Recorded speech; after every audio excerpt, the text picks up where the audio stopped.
Di 3 hari ini untuk MANPK, pertama kemarin sudah mendapatkan arahan dari Pak Dirjen. Banyak hal Bu Dir, Pak Dirjen memberikan arahan kepada teman-teman kepala program keagamaan. Di antaranya tentu bagaimana memperkuat MANPK di Tapak Fitin.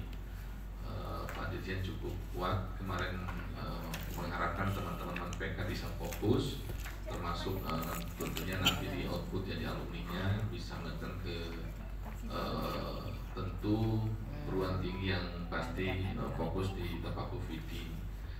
Kami juga kemarin melaporkan bahwa siswa MANPK yang di Al-Azhar Kairo itu cukup banyak.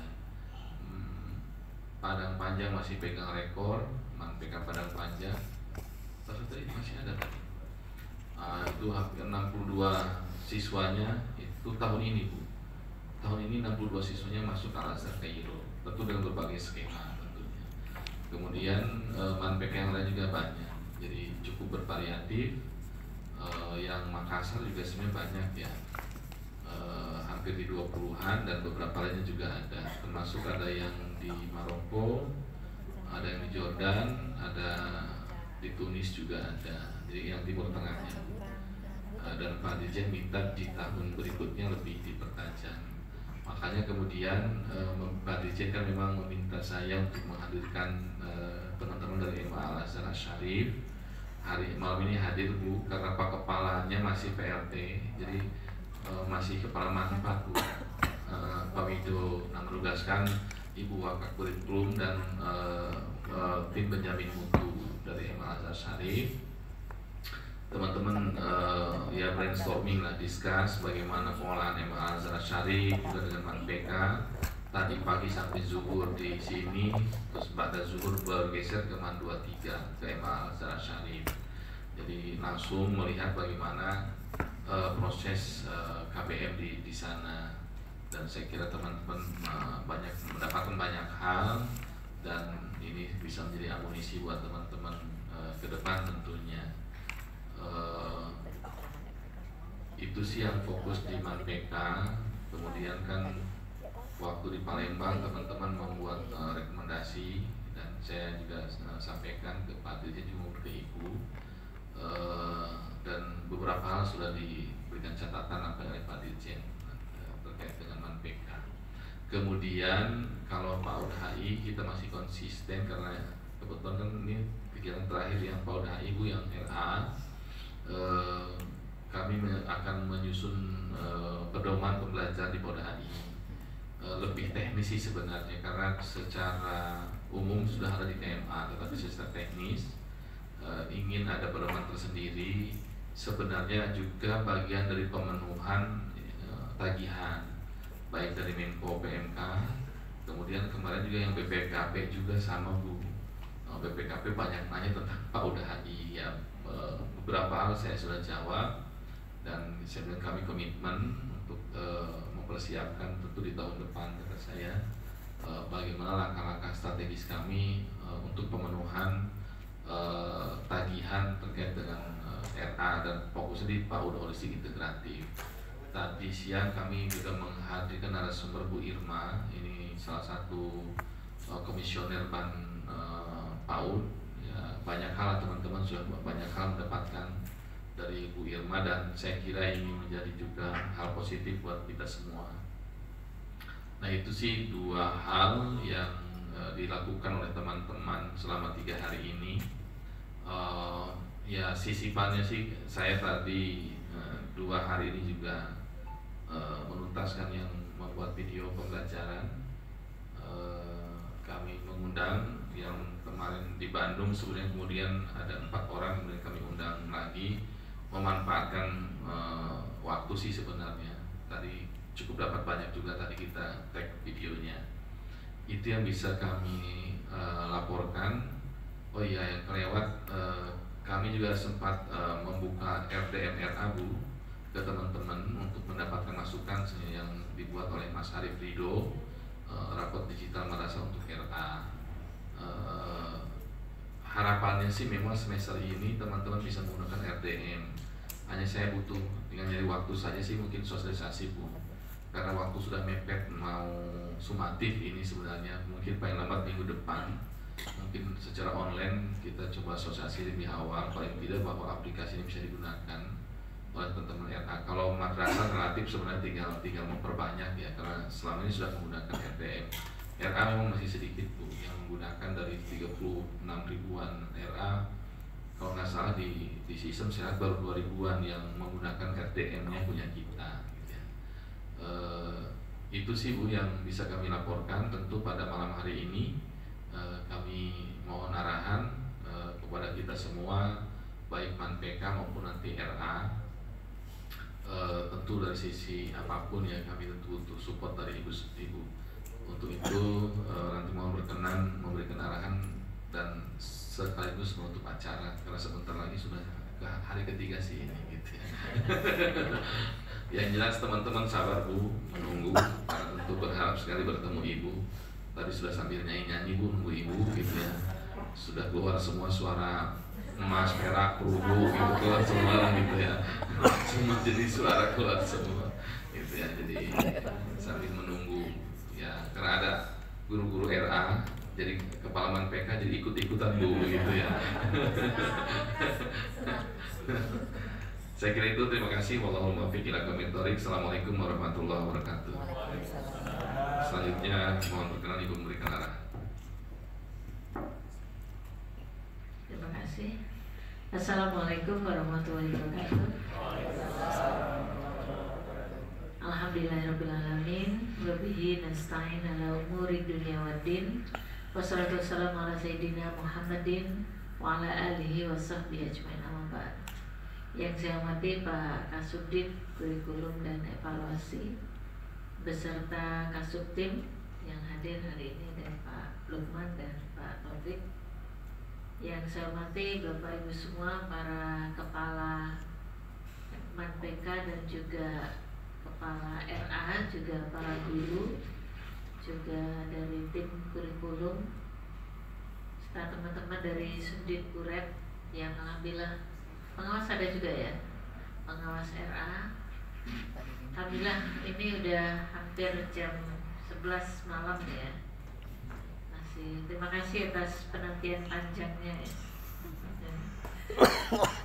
Ya, yang pertama bersyukur kita malam ini diberikan kesehatan dan kesempatan untuk melakukan aktivitas ya. Saya sebenarnya udah sangat ini ada agak bindeng karena juga sudah sangat lelah ya. Tapi saya melihat semangat Bapak Ibu semua, makanya saya hadir di sini.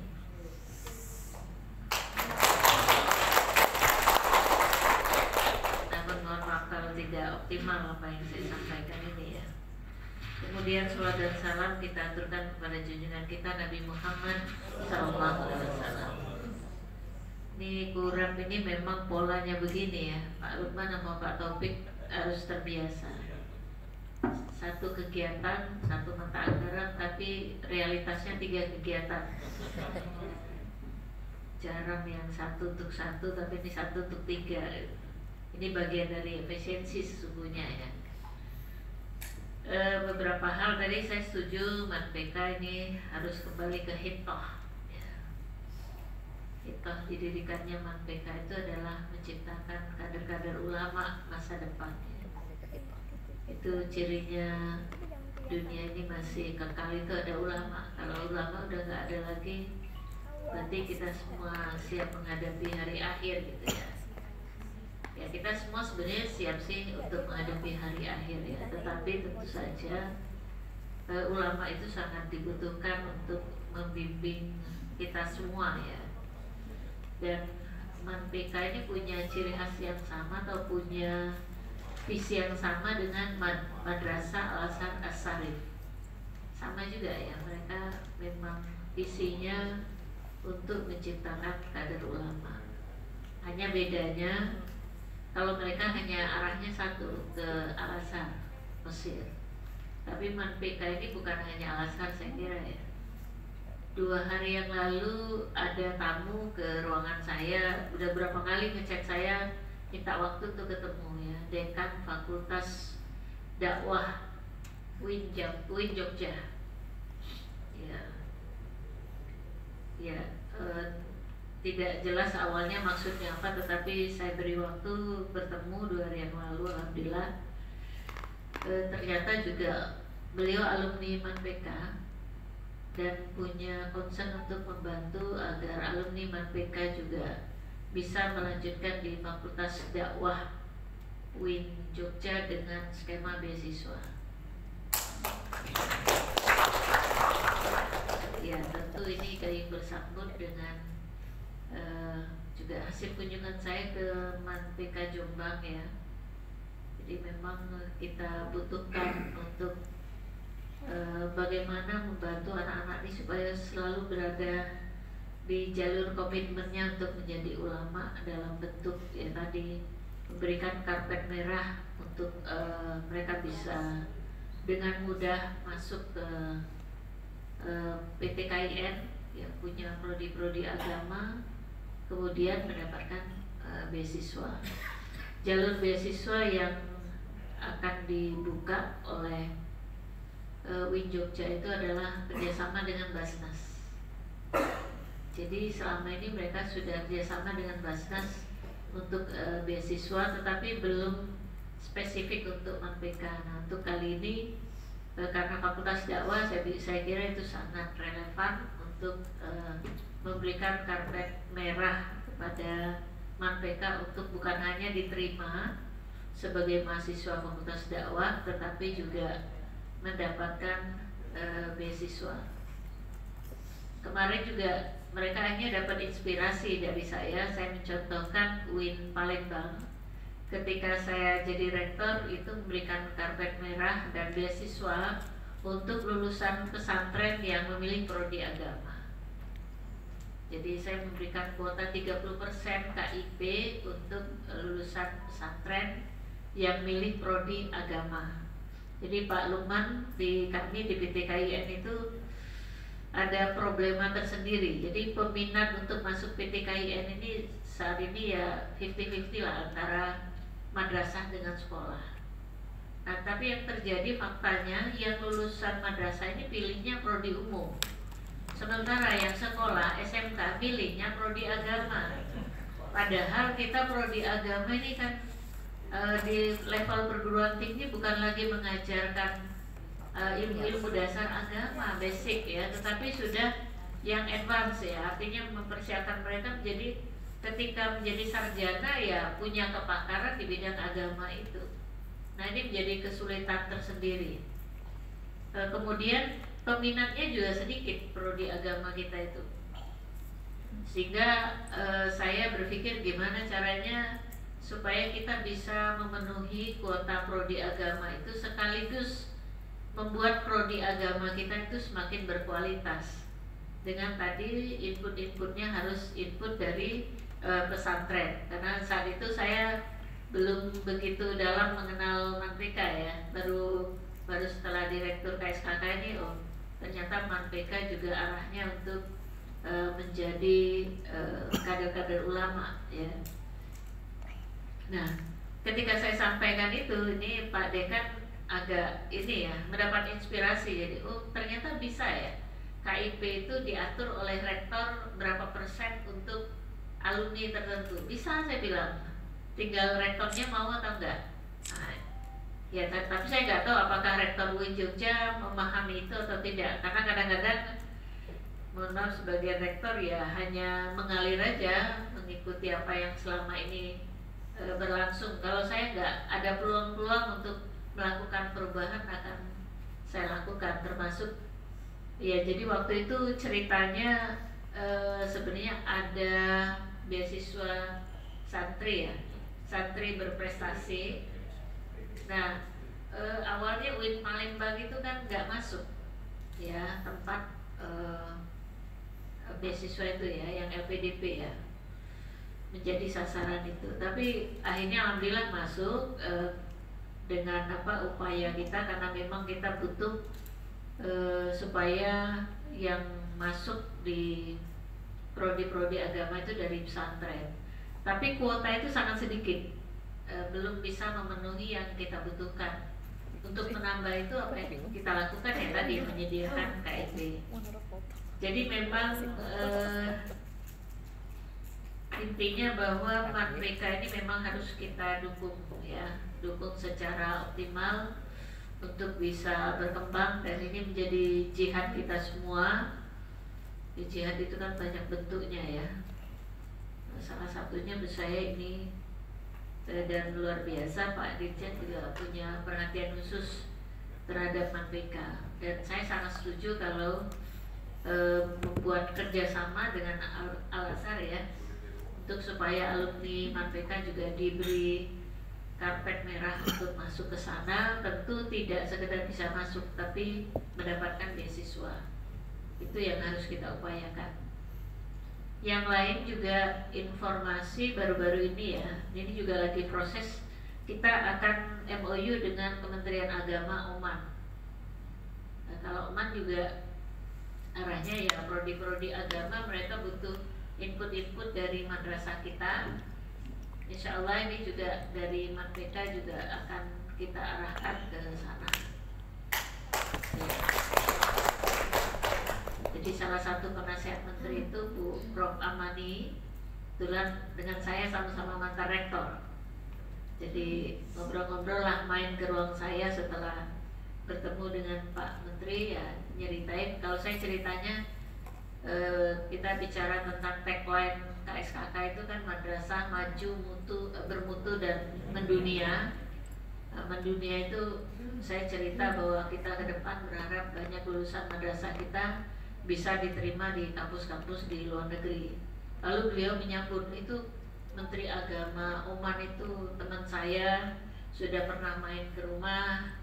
Lalu beliau mengatakan nanti kita coba kita bahas untuk kerjasama antar Kementerian Agama Indonesia dengan Oman agar lulusan madrasah kita bisa lanjut ke sana. Jadi itu cerita apa terkait dengan bagaimana upaya kita mendukung supaya lulusan MANPK itu bisa berada di jalur yang tadi ya, tamakuh fiddin tadi ya.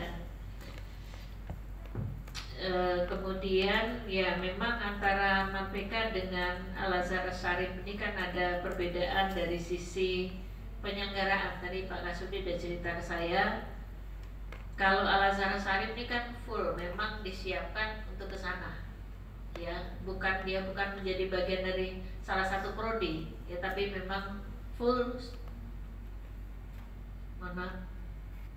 semua siswanya diarahkan untuk masuk ke Al-Azhar Mesir.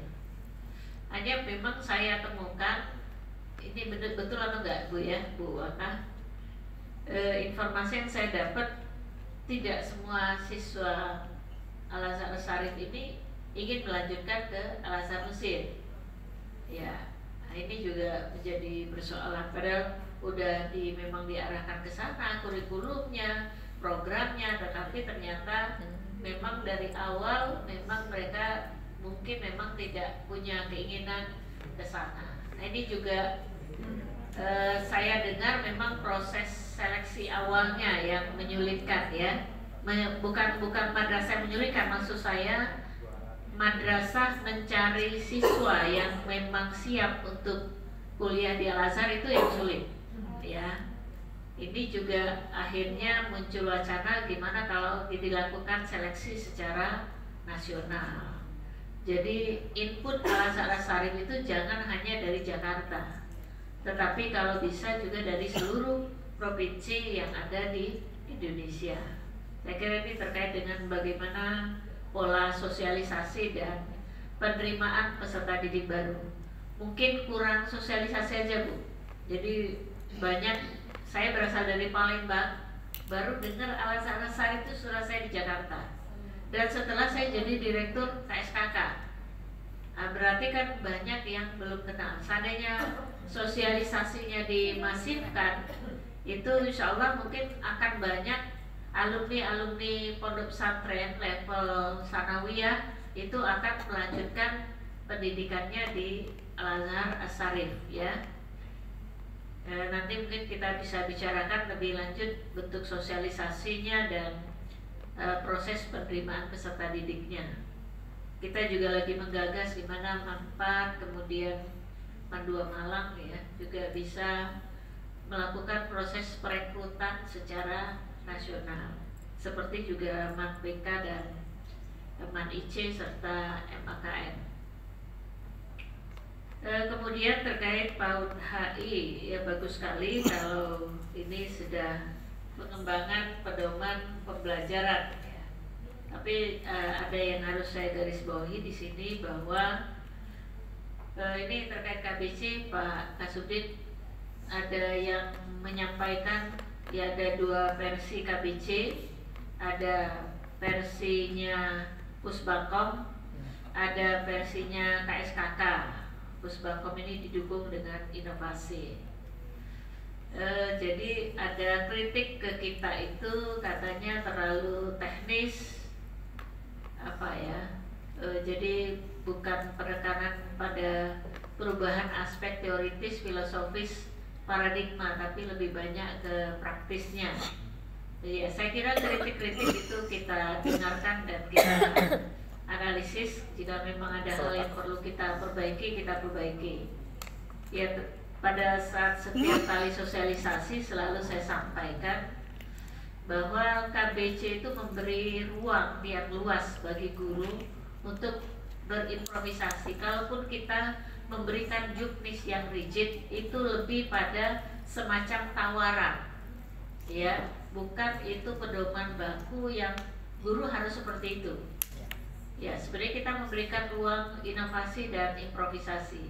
Hanya mungkin cara mereka menerima ya kurang tepat ya. Jadi termasuk di sini ketika kita mengembangkan pedoman pembelajaran untuk PAUD HI, tolong ini supaya guru diberi ruang berkreativitas. Jadi tidak terlalu dikurung dengan aturan-aturan teknis yang membuat mereka tidak bisa berinovasi. Itu yang pertama. Kemudian tadi pengembangan video pembelajaran sangat bagus ya. Saya juga sudah melihat beberapa video pembelajaran, tapi untuk PAUD HI belum pernah saya lihat. Yang mudah-mudahan ini bisa menjadi model. Sekali lagi ini model ya. Model itu boleh ditiru tapi juga boleh kita kembangkan. Jadi tidak harus plug 100% ditiru. Kemudian yang terakhir terkait dengan MDM, ya ini sangat bagus. Ini adalah langkah digitalisasi kita. Ini bukan hanya program prioritasnya Kementerian Agama, tapi juga program prioritasnya Pak Presiden. Ya, bahkan ini saya baru rapat bersama Bappenas, kemudian PMK, KSP. Disampaikan bahwa digitalisasi pembelajaran ini sekarang menjadi PSN, Program Strategis Nasional. Artinya dukungan pemerintah akan luar biasa kepada digitalisasi pendidikan. Hanya memang ini ya, terkait penggunaan teknologi ini kan kita sebenarnya teknologi ini kan digunakan untuk mempermudah pekerjaan kita, betul nggak? Nah, tetapi jangan sampai ini mempersulit. Ini dari pengalaman kita ngurusin ijazah, ya, TKA, RDM, ini teknologi semua yang digunakan. Tapi kok kesannya jadi bukan mempermudah, tetapi mempersulit. Nah, harapan saya ini RDM untuk level RA ini memang punya tantangan tersendiri. Yang saya tahu penilaian RA itu tidak penilaian kuantitatif, tetapi dia penilaian kualitatif. Cuma kalau kita yang sudah terbiasa paham ya, kalau dibilang sangat baik akan berbeda dengan baik, ya, akan berbeda dengan cukup baik, atau berbeda lagi lebih jauh lagi kalau kurang baik ya. Tapi sangat jarang biasanya guru RA itu menulis kurang baik, tapi paling rendah adalah cukup baik. Kalau sudah cukup baik itu udah levelnya paling rendah, tapi tidak dengan angka kuantitatif. Nah ini dengan adanya RDM ini saya harapkan mempermudah pekerjaan guru sekaligus mempermudah proses upaya kita dalam meningkatkan kualitas RA kita ya. Jadi dari sistem digital ini bukan hanya bisa rapor, ini bukan hanya bisa dilihat orang tua, tetapi juga bisa dilihat oleh stakeholders yang punya kepentingan langsung di aplikasi. Saya kira mungkin itu beberapa hal yang bisa saya sampaikan. Terima kasih Bapak Ibu sudah berkenan menunggu saya, dan juga luar biasa semangatnya dalam membangun madrasah. Mari kita tutup dua kegiatan ya, konsolidasi MAN-PK untuk peningkatan mutu pendidikan Islam, dan satu lagi pendampingan implementasi pembelajaran PAUD HI. Mari kita tutup sama-sama dengan mengucapkan hamdalah. Alhamdulillahirobbilalamin.